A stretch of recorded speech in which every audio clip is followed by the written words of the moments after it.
Welcome back to Kicking in the Second Half. Kish YZ. I'm back again to give you some of the reviews on the game threes. All the game threes are done with the four series that's left for the NBA playoffs.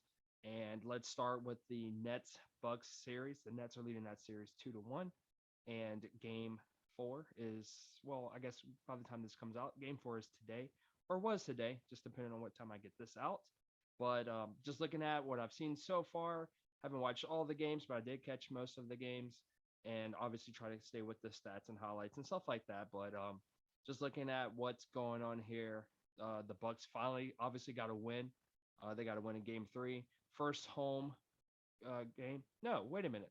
Yeah, first home game. Sorry, I'm confusing the series. First home game for the Bucks. I did feel like when I did the preview for this series that the Bucks should have won Game One or could have won Game One because they needed to keep, kind of the foot on the throats early type of thing. But that didn't happen, and the blowouts were terrible. And I don't know. It's time to regroup, forget about that, and move forward. But it's the Brooklyn Nets. They're going to be a tough team to beat with the dynamic duos of Kevin Durant and and Kyrie Irving. Sorry. By the way, I got a shoes video coming up. I got a pair of the Kyrie Sevens Kai D's that I'm gonna do a showing of. So stay tuned for that. By the way, yeah, just check out our shoes playlist if you're into shoes, and if you're watching this for the first time and you're liking our content, give us a thumbs up, and of course, consider subscribing. And if you are subscribed, consider sharing, please. But yeah, getting back to the series here, yeah, with the Bucks getting that win in Game Three, that's obviously going to be pivotal for them to keep going in this series as far as momentum. Game four is at home again for the Bucks. Let's see if they can pull off another win. Definitely got to get these home games in because Brooklyn has home court advantage. So you're kind of digging yourself out of a hole, even though it may seem like, well, of course the Nets are going to win at home. Now the Bucks need to take care of business, but like I said, the Bucks needed to get out on the jump early, and those deficits that they had in the earlier games is just not really going to be anything that gives them any momentum. So going forward, use game three as your momentum drive. I did like how Chris Middleton played. He had a major game there. And we talk about Chris Middleton sometimes because he's looked at as the number two option, and he's been like that for the last couple seasons. But in my opinion, yes, he has to keep being a number two option, even though you got Drew Holiday in. But on offense, he's going to have to be the number one option. So he has to stay aggressive with his offense and be ready to score. Like he just has to have that scoring mentality that hey, Giannis is going to do his thing, but he's going to be looking to pass if they're going to stop him from driving and he has to pull up in the paint. That's really not going to happen. He's either going to shoot a long three, which we have very low hopes of it actually going in. But I'm glad to see him pulling those threes because you got to get him out of your system. You got to try him out.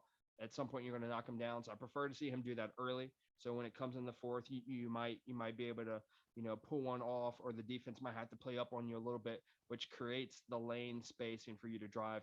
Or if you can't penetrate all the way to the basket, at least penetrate a little bit to kick it out. Chris Middleton has to be a scorer from the jump, have that mentality all game long. Even if he's in the slump the first quarter or the first half, he has to continue to push through that for the second half in order for this to work.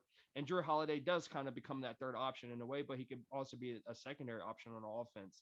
Like I said, Giannis is going to get his when he can, but we know as far as a mid range pull up, he doesn't really have that developed completely in this game, so it's not very reliable. But Lopez, in my opinion, Brooke Lopez, he's doing some work there. Came up big, but he's got to keep staying aggressive, I think, with the rebounding. He's got the size over the Brooklyn Nets. Over the Brooklyn Nets. So he just kind of has to stay bulky there. And yeah, obviously stretch out the defense when it comes to the offensive end as far as providing threes, but the offensive rebounding, I like that a lot because that's one of the keys I might have touched on before. Hopefully I did, that the offensive rebounding for the Bucks is kind of one of the keys as well, because the offensive rebounds what's going to keep you in the game. Once Kevin Durant, Kyrie, get on their scoring streaks there, you're going to have to counter with your own offense. And like I said, if the shots aren't going to get down in the first attempt or even the second attempt, you got to stay with it and get those boards, crash the boards, and put up second chance opportunity points. But like I said, if Kevin Durant gets in the rhythm, which I feel like that's what's going to happen in Game 4. After seeing the first round where the Bucks, I'm mixing up the teams, where the Nets lost the game in their first round series against the Celtics. Kevin Durant just pretty much steps it up. And, that's what great players do in these situations. So look for Kevin Durant to have a probably a tremendous game tomorrow. But that doesn't mean that the Milwaukee Bucks still can't win the game. They just have to have that same mentality across the board with all players. Like I say, even if Giannis isn't putting in 30 points, man, maybe he can get double digit assists and just, look to kick out and feed. But Middleton definitely needs to be north of 25 points for them to win. Preferably 30 or plus more points as far as offensive scoring on his end. Um, Brooke Lopez, I need to see him get like a double double. Obviously contribute with the blocks there. Andrew Holiday just, kind of be a pest. But Kyrie is such a great ball handler. He's going to do his thing. And Kevin Durant, once he gets into that dribble pull up, no hesitation, he's locked in. So look for him to be locked in early. So the Bucks have a big challenge on their hands. Winning can definitely uh, motivate the Bucks, but I'm sure it's motivated the Brooklyn Nets to try to finish the series quickly. But I think my bold prediction was Bucks in six. If that happens, that would be great. But obviously it's one step at a time when you look at it from that mentality. They obviously have to win game four. If they don't win game four, it's over. That's basically the bottom line. There's no turning back from that. You got to win game four. So you can't be afraid of taking tough shots as far as good looking shots, but shots that might be tough as far as if you're Chris Middleton, they're going to need you to score. So you got to take those shots, look for great switches and get a smaller defender on you or a weaker defender and just pull up. But yeah, I don't want to dwell on that too much. Like I said, it's kind of reviews of all of the series. So let's move on to the next series. I'm going to cover the Sixers and Hawks there. The Sixers are up 2 games to 1 on the Hawks. Hawks winning game one was a big surpriser, and it kind of makes you think, okay, can the Hawks pull this off? But it looks like Joel Embiid's doing pretty well with his health. And with that being said, I think one of my conditions for the Sixers to win the series was obviously Joel Embiid's health. I think I said that the Sixers could win it in maybe it might have been 6 games. I can't remember exactly what I said, but they look like uh, that could be true as far as the prediction. But headlining news: Danny Green was hurt during last game, and it came out that he's going to be out for it looks like 2 weeks or at least 2 weeks. So that's basically obviously the rest of this round. And then if they go any further, that's probably halfway at least through the Eastern Conference Finals if the Sixers do make it that far. So, that's a big hit right there because I think he's been starting and he's obviously a 3-and-D type of guy. So you're going to need some type of offensive production. You're going to need Seth Curry to keep stepping it up, and he's doing great. So basically, just keep saying like you are, but look for Shake Milton. I think this is one of the guys I did mention in the X Factor. I said I believe what's the rookie's name? Tyrese Maxey, but and then maybe Shake Milton just a little bit there. But Shake Milton showed up in the last game, so I look for him to continue to be that guy. I would think that he would still come off the bench and just contribute in that role off of, with the second unit or with the mixture of the starters, which is great. I think he thrives there for sure. So I like to keep seeing him come off the bench, but look for him to be aggressive and to help with the scoring output. But as long as Embiid's doing well, it's going to be hard to defend that guy. I don't think the Hawks have a counter for him, but like I said, the health has always been an issue year to year since Embiid's been in the league. So just keep an eye on that. But the Sixers are doing their thing, and Doc Rivers has got them in a good position. They didn't let that loss overcome their mentality going into these playoffs.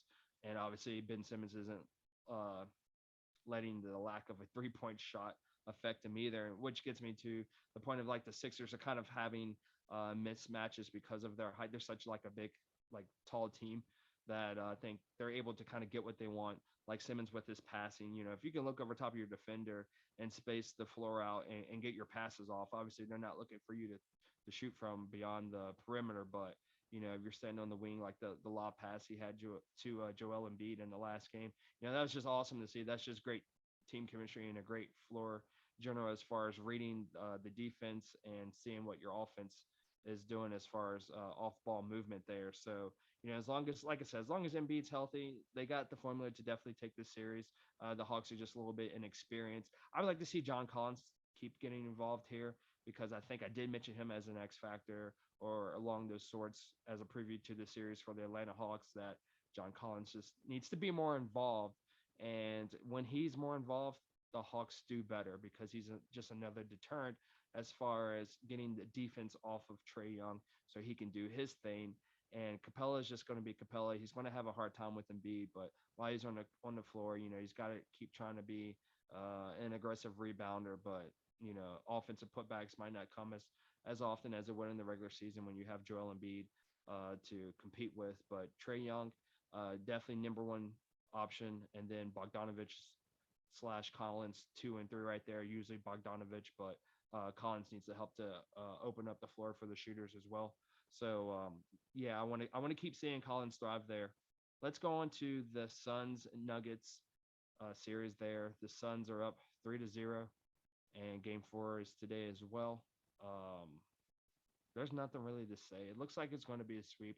I was actually hoping that the Nuggets could get one win off. I felt like the Suns were obviously the favorite, and I do like seeing Chris Paul advance in the playoffs, especially with him still being healthy, which is good.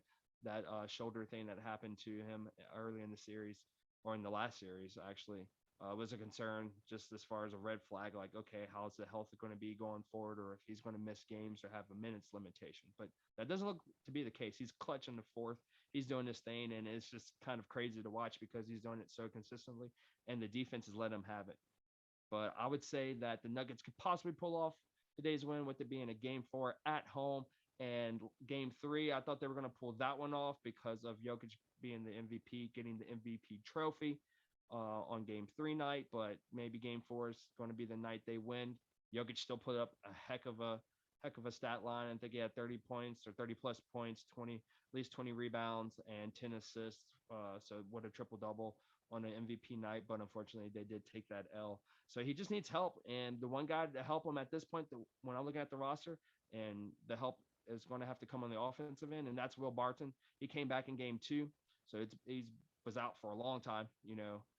Hadn't been on the court much, so they had a minutes limitation. They had a minutes limitation for game 3 as well, which was his second game back, but I think they said they wanted in the teens or something, and he wound up playing 20 something minutes, mid 20s, mid to late 20s. So I would say at this point, if he's still feeling good about himself after playing that long stretch of time, he would probably be to normalized minutes, which normalized minutes in the playoffs is still more than normal in the regular season. So we're talking north of 32. If he can handle that, that's probably what they'll want him to do, or he probably will want to do personally. So look out for that because he's a guy that once he has that scoring mentality, he's not going to be looking to pass. He's going to be looking to get a shot off. And he's a great shooter. He's a great guy that you have to watch on the 3-point line, and then you have to run him off. And then he has a decent floating game, and he likes to attack the rim and draw fouls. So he's going to be super aggro, in my opinion, which is great for Jokic. So there is a possibility they can pull off game 4 here. But the Suns are definitely going to take the series here, but it might be a sweep. Um, Either way, like I said, the Suns are going to take this, and CP3 is definitely earning that money out there. Like I said, he's going to be a free agent, it sounds like, because he's going to decline the player option. He's looking to sign a 3-year, $100 million contract. And obviously, like I said, he's the X factor because he needs to stay healthy and prove that he's worth that money. You don't want somebody who's just going to get you to the playoffs and then ultimately just kind of not be there when the team needs them the most. So he's playing and he's showing up and he's showing that, look, we're going to win this game whether or not I'm putting in the work or the rest of my teammates are putting this work. But, he's helping to contribute from all angles from start to finish. Definitely the finish in the fourth. It's crazy to watch. Like I said, they're not stopping his go-to move. And, he's definitely showing why he's been basically, in my opinion, like the best playmaking point guard in the league, or one of the best playmaking point guards in the league. I love Russell Westbrook, so I think he's one of the best playmaking point guards in the league as well, even though he kind of breaks a lot of shots. But as far as his distributing to open teammates, I love that. And Chris Paul is just a floor general, one of the ultimate floor generals. I do say that a lot because he does make his teammates around him better.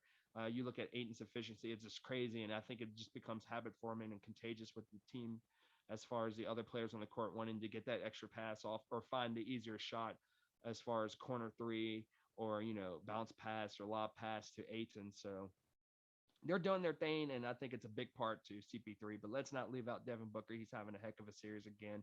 But, he's going to do his thing, and they're looking great, all the pieces they got together.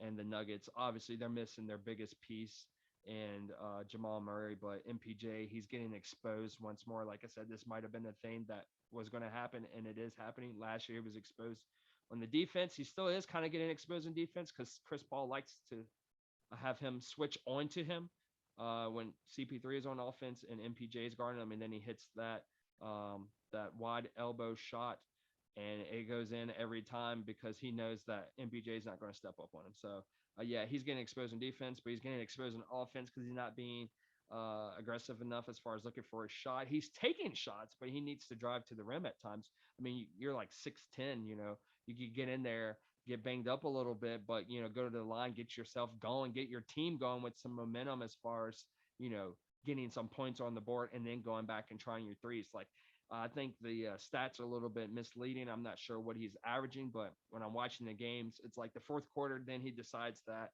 he can hit these shots, which are great looking shots, and some of them are heavily contested. But at that point, you're blown out. Like the lead is absurd in that situation, to the point that you've knocked down two or three, but it's not even putting a dent as far as the determination of the outcome of the game. So once again, he's getting exposed, but that's just a learning thing. He needs to learn from this. But hopefully in game 4 he can come out, and maybe he just needs that motivation as far as competition for his job. Like I said, Will Barton's going to be looking as the one to score. In my opinion, he should be the number 2 option on offense. Let's go to the Jazz Clippers. I just finished that. Just watched that tonight, right before I recorded this video, and the Jazz are leading 2-1. One thing we noticed with that game, towards the end in the fourth quarter, Donovan Mitchell went out with an ankle injury. I guess it was just, I don't know what it was. I think when they showed the replay, like he kind of jumped up, and when he landed, he did not want to land on his right ankle or his right foot. So I think it must have been something from the takeoff, and it's just maybe a tweak in the ankle injury that was, or the ankle that was injured during the end of the regular season going into the playoffs, where he missed game 1 of the first round of the playoffs.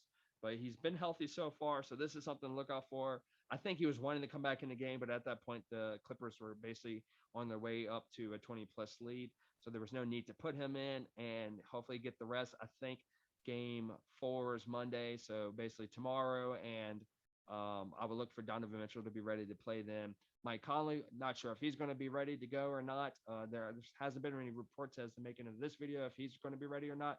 But I mean, if the Clippers can take game 4, then I think you can afford to, if you just assume that, afford to keep Mike Conley out one more game at least, give him some extra time to heal before you're going back to Utah. I think that'd be best to their advantage. But let's talk about the Clippers real quick, because I think PG had a heck of a performance, so we can't leave him out. He started off in the first half like tremendously hot. Like this wasn't playoff P. And then when he started the second half, it almost looks like he was going to regress a little bit, but he got a nice under the basket, like reverse layup in there. So that was nice. And then that got him going again, but his 3-point shots were hitting early. Kawhi Leonard was a little rusty at the beginning in the first half. So luckily Paul George was there to keep the team lifted during that span, but ultimately Kawhi ended up, I think, with 34, and PG had 31. So Kawhi did show up in the second half, and PG was still pretty much being consistent in the second half, while falling back as a secondary option on scoring behind Kawhi. But yeah, they did what they needed to do. I think just looking at that game, the Jazz just had a rough time, just closing out on defense, in my opinion. One of the mistakes that I noticed personally, I think it was in the third quarter when the Utah Jazz was trying to make some type of a comeback, was Niang. I think that's how you pronounce his name. Just some careless turnovers there. Like I was kind of screaming at the TV, like just because it just looked too obvious that he shouldn't be in the game anymore at that point.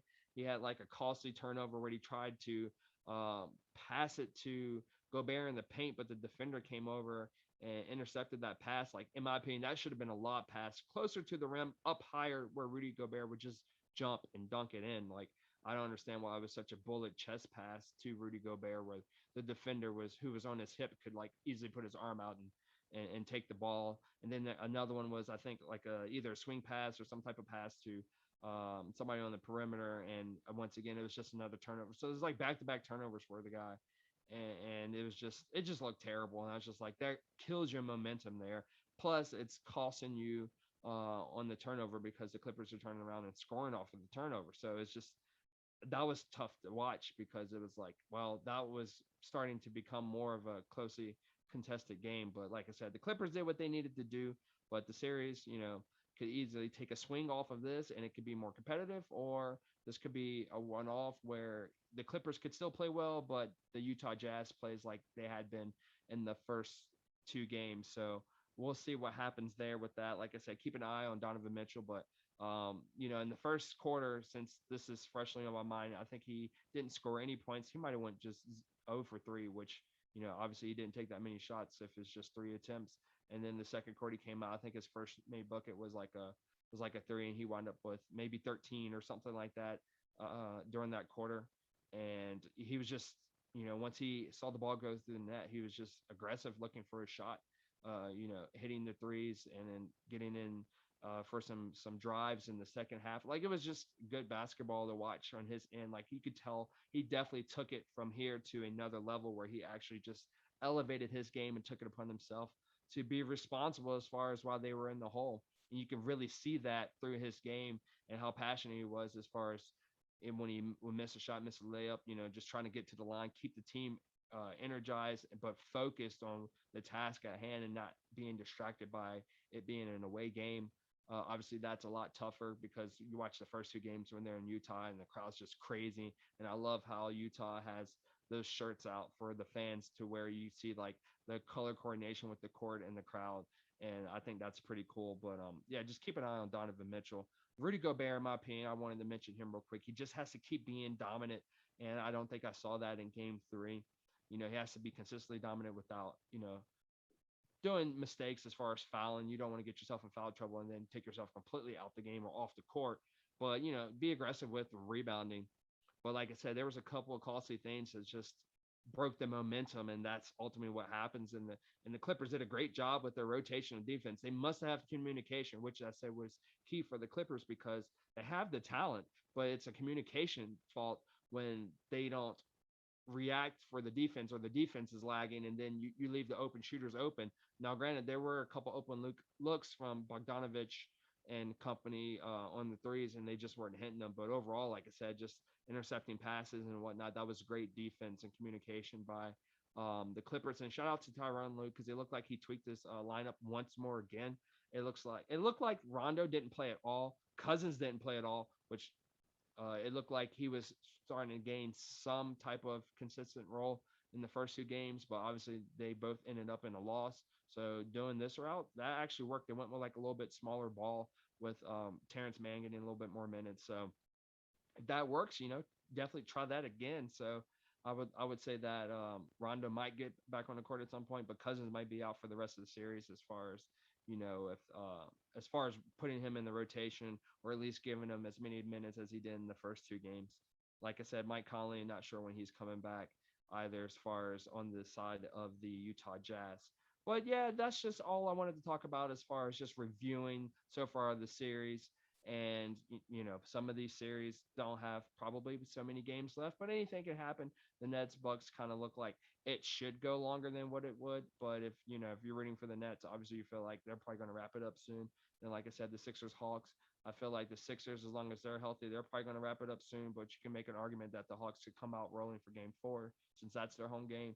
The Suns, like I said, maybe one more game to two more games at most, and that series would be over in the favor of the Suns. And then the Jazz Clippers, it's just hard to predict now with the Clippers. Like that, sometimes they look dominant, like okay, they're on the roll now, like a la round one with the Dallas Mavericks, or they could look like okay, well they're not really all about winning at times, and it's like they falter to the better team. So that's just kind of confusing for me.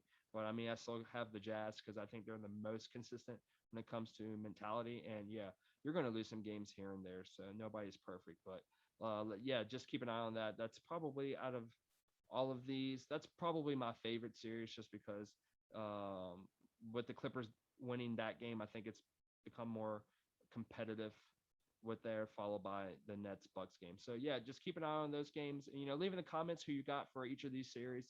Shout out to the Feeling Lucky Pod. I always shout y'all guys out. Big Daddy and Lucky, because y'all are Bucks fans. So thanks for shouting me out on Twitter when you said that you were basically listening to myself and the Tavern Geek as far as you know favoring the Bucks, even though you are a fan of the Bucks. Uh, Sorry if we gave you false impressions. I have high hopes for the Bucks, but obviously that's a big underdog story. So, but yeah, follow us on Twitter and Instagram if you like under KishYZ at KISH_YZ. Obviously, stay here on YouTube, watch our videos, like our videos, comment on our videos, subscribe if you haven't, please. And like I said, if you haven't subscribed, please consider subscribing.